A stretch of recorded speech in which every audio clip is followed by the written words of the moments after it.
Hello সবাইকে, আমি Anika. Welcome to my YouTube channel. নতুন আরেকটি ব্লগে আপনাদের সবাইকে স্বাগতম। চলেন আপনাদের সবাইকে নিয়ে আমার আজকের ব্লগটি শুরু করা যাক। আমার আজকের ব্লগটি শুরু করেছিলাম সকালবেলা, সকালের মাছ বাজার দিয়ে।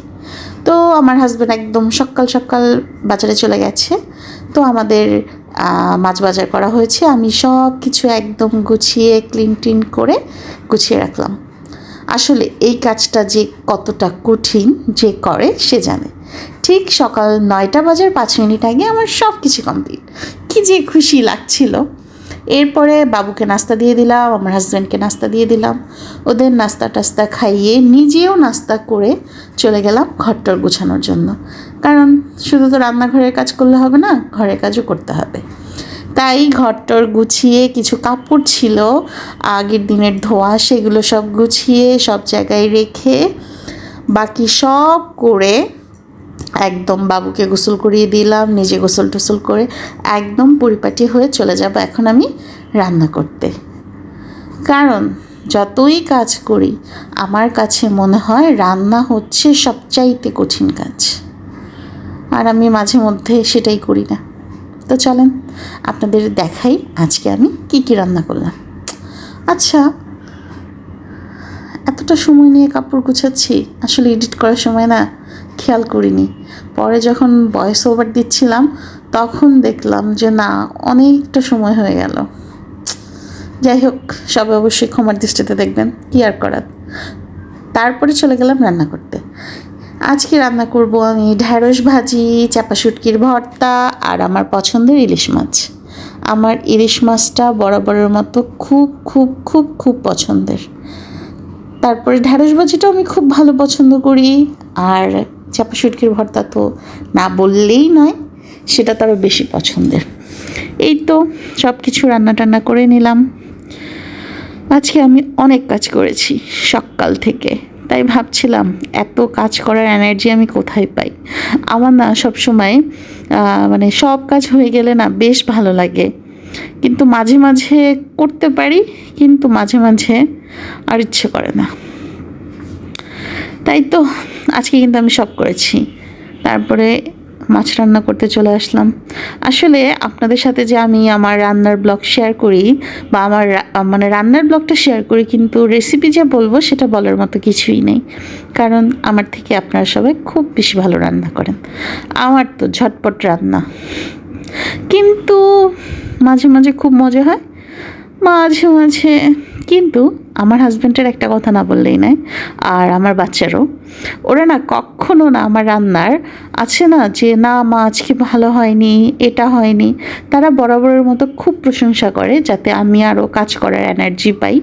বিশেষ করে আমার হাজব্যান্ড তো সবসময় বলে যে না ঠিক আছে, তুমি চেষ্টা করো, তুমি পারবে, ভালো হয়েছে। আমার ওর জন্য তাই সে তো সবসময় বলে যে আমার মা যা রান্না করে তাই ভালো হয়। এগুলো শুনলে না আরও বেশি ভালো লাগে। আপনাদের সাথেও মনে হয় তাই হয়। একদম ফ্যামিলির সাপোর্ট সবচেয়ে বড় জিনিস। এই তো আপনাদের সাথে সবার কথা বলতে বলতে আমার রান্না বাড়া শেষ। আচ্ছা, একটা কথা জিজ্ঞাসা করি, আপনাদের কার কার ইলিশ মাছ পছন্দ বলেন তো? আমার কিন্তু বেশ পছন্দ। আপনারা প্রায় আমার রান্নায় দেখবেন আমি ইলিশ মাছ রান্না করে থাকি, আর টমেটো দিয়ে মাছ তো কোনো কথাই নেই। এই তো ভর্তা করতে চলে আসলাম। আমার ভর্তা করার বন্ধু হচ্ছে ব্লেন্ডার, কারণ ওই শিলপাটায় আমি ভর্তা করব আমি না কখনো সেটা কল্পনারও অতীত। তারপরেও ভর্তা তো খেতে মন চায়, তাই আর কি ব্লেন্ডার হচ্ছে আমার শ্রেষ্ঠ বন্ধু। যাই হোক, সব কিছু একদম গুছিয়ে তারপরে চলে গিয়েছিলাম খাওয়ার উদ্দেশ্যে, সেটার ভিডিও করা হয়নি। এরপরে বাইরে এত সুন্দর মেঘ সাজছে, আমার তো দেখেই মন চাইছিল যে একটু ছাদে ঘুরে আসি, কিন্তু প্রচুর বাতাস ছিল, তাই আর যাইনি। মানে এমন অবস্থা হয়েছে দেখে বোঝাই যাচ্ছে না যে এখন দুপুর 3:30 বাজে। তো বেশ সুন্দর বৃষ্টি দেখতে দেখতে একটা ঘুম থেকে উঠে অর্জুন বলছিল মা কিছু একটা খাওয়া যাক। তো কি খাবো বলছিলাম, তখন ফুড পান্ডা থেকে একটু হালিম আর রুটি নিয়ে আসছিলাম। রুটি না, এটা ছিল হচ্ছে কি বলে পুরি। হালিম আর পুরি একটু খেয়ে নিলাম। এরপর দারাজ থেকে আজকে একটা অনেক সুন্দর জিনিস অর্ডার করেছি। এটা কি বলেন তো? এটা হচ্ছে সিঙ্ক এরিয়াতে যখন থালা বাসন ধুই তখন আর এদিকে পানি চলে যাতে না আসে, তারপর ফ্লোর যাতে না ভিজে, তারপর কাপড় যাতে না ভিজে, সেটার প্রোটেক্ট করার জন্য এটা, কিন্তু নামটা ঠিক আমার মনে নাই। আপনারা কারা কারা সিঙ্ক এরিয়া এটা ব্যবহার করেন অবশ্যই আমাকে জানাবেন। এটা কিন্তু বেশ কাজের।